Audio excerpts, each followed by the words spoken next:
ir pagājis kaut kas noteikts laiks, cik ilgi taisu video, un cik ilgi šie video tiek publicēti arī tādā vietnē kā YouTube. Un tur kā pienākums ir, ka pēc laika tu uztaisīji Q&A, jeb jautājumu un atbildes. Tad, nevilksim garumā un vērsim pie ragiem. Tad pirmais jautājums, kāda ir tava šī gada apņemšanās?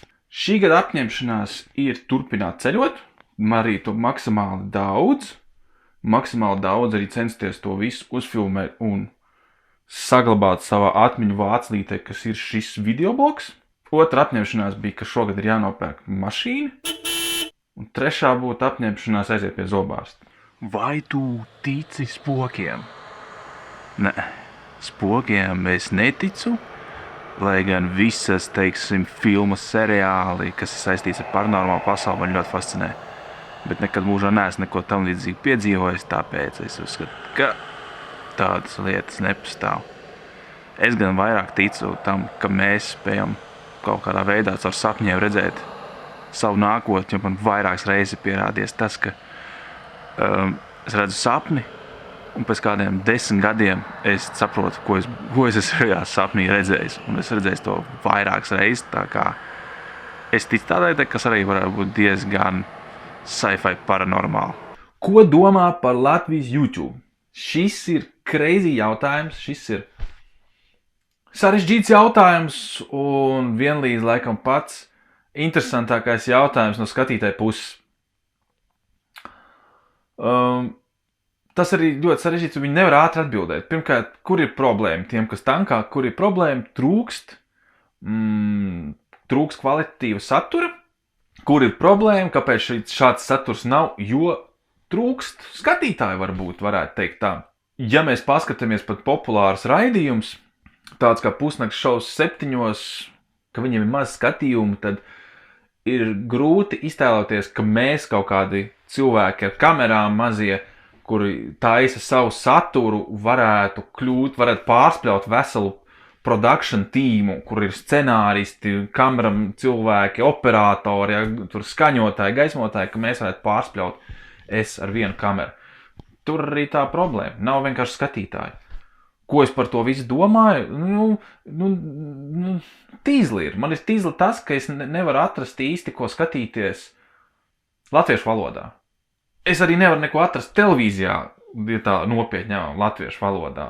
Ja tur nav kaut kādi cepienu raidījumi par politiku, cepienu raidījumi da vispār pa jebko, kas tur paliek pāri, Pusnakts šovs 7 paliek pāri, ko man liekas.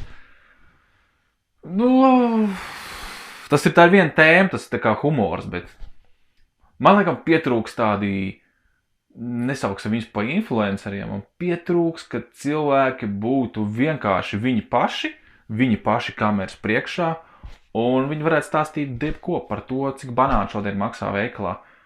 Vienkārši pietrūkst personības kaut kādas, varbūt elementāri stāstīt par lietām, bet mūsu vlogeri tā kā uzreiz visi šauja uz debesīm. Es vienkārši sākumā arī šāvu uz debesīm, es gribēju tur visu dabūt iekšā, es sūtīju visiem sadarbības piedāvājumus, un tur izdomāju tādas idejas, ko mēs tur varētu likt, kā mēs varētu taisīt saturu interesantu, tur brauksim, dodiet tik benzīnu, maucam tur Daugavpilī snorkelot, meklēt zeltu, tur kāpās, kaut kāds crazy. Galvenais, lai dabūtu kaut kāds sadarbības partners, lai man nav visu laiku jāiegulda naudu no savas kabatas. Tas ir otrais aspekts YouTuberiem Latvijā, kad tajā visā jāgulda sava nauda iekšā, kuru tu nedabūsi atpakaļ, arī nemaz nerunājot par laiku, ko tu izterēsi montāžā, ceļā, degvielā. Tev jāuztais ir tavam dzīves stilam, principā tavam kanālam ir jāsako tavam dzīves stilam, kaut kā tam līdzīgi. Kad tu kaut kur brauc, tas ir nevis tāpēc, ka tu brauc dēļ YouTube, bet tas ir tāpēc, ka tu gribi aizbraukt. Tu ņem kameru līdzi, un pēc tam no tā materiāla tu uztais kaut ko foršu. Ka tavs brauciens nav tā kā, man jāatbrauc uzfilmēt YouTube epizode tur par, nezinu, brauksim kaut kur, uzfilmēsim pa televīzijas torni, un tad cilvēks skatīsies. un tad tu tērē savu naudu, savu laiku un filmē, tad tev jābrauc, lai tu pats tu gribi tur aizbraukt un tad uzfilmēt, kāpēc, ka tu gribēji tur aizbraukt. Protams, tas atņem tavu momentu, ka tu būtu tur bez kameras, jo tu tomēr tā kā strādā, tu tā kā filmē, un pēc tam, kad tev ir brīvdienas vai tev brīvs vakars, tad tu to montē, kas atkal ir darbs, tas daudz atbaida. Es arī redzu ļoti daudz cilvēku, kas sāk kaut ko darīt, viņi tā kā, es sākšu to darīt, es sākšu vlogot, un tad kaut kāda 10. epizode, un cilvēkam pat sanāk, un visi forši, es skatos arī interesanti, cik cilvēku viedoklis, un kā viņi runā, un kādas ir viņu privičkas, un kāda ir viņu valoda, un tad viņi to pamet. Jo es arī sākumā domāju, ka tas ir daudz vienkāršāk, un pēc tam es sapratu, ka tas ir daudz tik fucking sarežģītāk, nekā tas izskatās. Uzfilmēt pat nav tik sarežģīti, kā pēc tam, ko ar to visu materiālu iesākt. Kā samontēt, lai ir interesanti, ko pastāstīt, lai ir interesanti. Lai pēc tam, kad tu pats skaties, tev tā kā, forši, man bija interesanti. 6 mēnešu vecs materiālu noskatījos, un man bija interesanti, es jau biju aizmirsis par to vietu, ko mēs darījām, ko mēs tur runājām.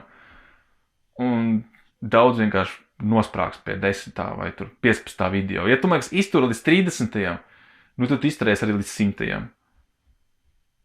Un daudz, man liekas, neiztur. Un arī tas, ka satura ziņā, es nezinu, kur ir problēma, tā kā varbūt atrast, par ko runāt, par ko taisīt, un pārsvarā visi izvēlas kaut kādus šoka lietus, tur kaut ko iet uz ielas, tur prasīt cilvēkiem, vai tur kaut ko apčakarēt, vai tur likt bomžiem dzert pienu, tur šausmīgos daudzumos. Tas man atgādina, bija 90. nezinu, vai 2000 gadu, kad bija tur tādi raidījumi, ko rādīja pat televīzija, tāds tā kā Benny Hit shit versija, kad slēpto kameru filmē visāds sūdzes.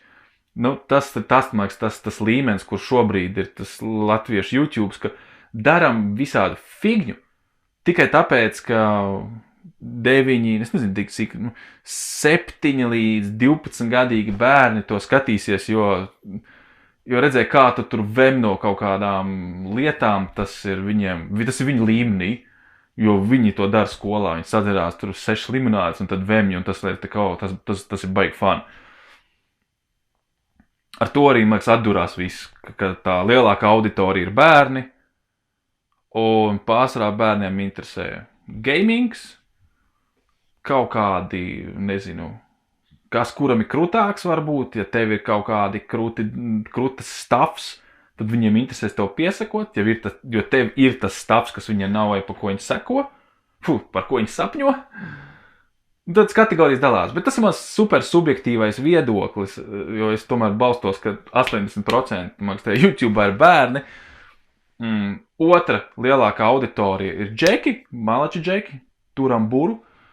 Jo nesen tā kā Nelē aptaujā es saprotu to, ka ir sievietes, kuras lieto YouTube, bet viņas to neizmanto tā, kā mēs to izmantojam. Viņas parbūt paklausās mūziku, un viņam tāda latviešu YouTube scēna vispār liekas kaut kas tā kā nē, tas ir viens, un otrs, ka otra cilvēka nemaz nezin, ka tāds stāvs pastāv, ka kaut kur par retam mētājās kaut kādi normāli video satura veidotāji, kas neēd puņķis un tur, nezinu, nepirž mikrofonā. Tā kā lielākā problēma ir, lielākā problēma tā nav. Līdz ko šī paudze, kas tagad ir 10, 12 gadīgi, pēc 5 gadiem, kad viņi būs paaugušies un viņi būs izauguši kopā ar šo YouTube platformu jau rokā, jo tu ej uz skolu, tev iedod telefonu, tur automātiski iekšā YouTube, arī droši vien, ka citos reģionos, kaut kur tālāk no Rīgas vai pavisam dziļos laukos, tev nemaz nav televizors, tur ar internetu pieslēgu un vēl kaut ko, tu to skaties telefonā.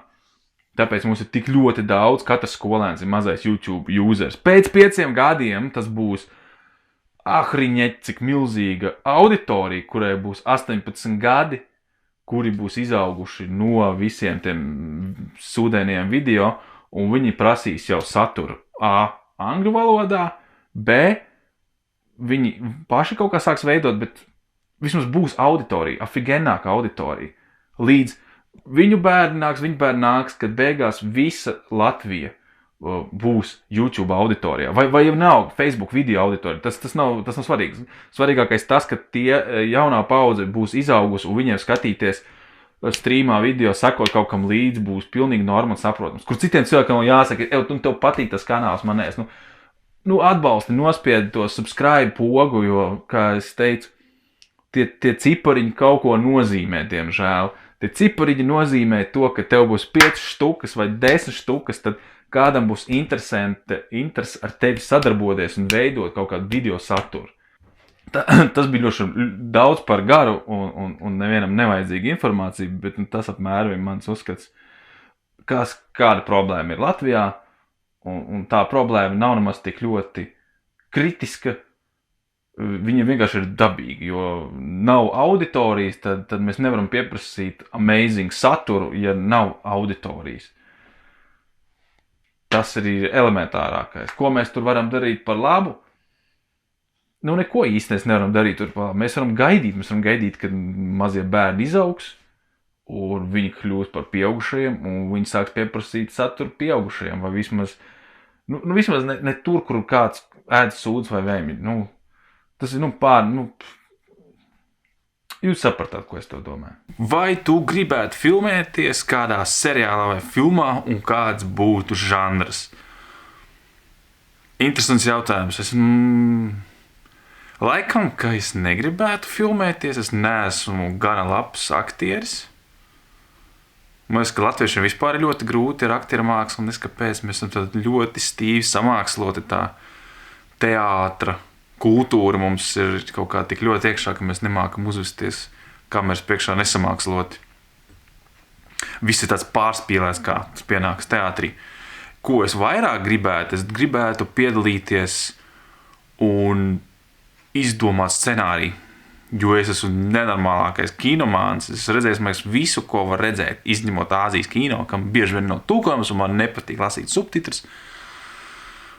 Es gribētu piedalīties scenārijā, jo tik bieži ir, ka tu skaties tās filmas un liekas, forši filma, un filma nonāk pusē un viss, un tad puisis skrien uz lidostu un lēc iekšā līdmašīnā, un tā viss filmas sačkarējas. Es gribētu iemēģināt roku, sastādīt šo stāstu, un žanrs noteikti būtu kaut kāds vēlamais, būtu kaut kāda mistērija vai šausmene. Tas ir tie žanri, kuros baigi stagnē pēdējos gados visa lielā kino pasaule. Par retam iznāk kaut kas foršs, par retam, bet pārsvarā ir diezgan truls. Tas būtu tas, ko es varbūt gribētu piepildīt. Iespējams, ka varbūt to darīt vairāk kā režisoram, bet tā laikam nē, kā aktieris es nejūtu, ka man ir potenciāls vai interesi vispār šajā lietā piedalīties.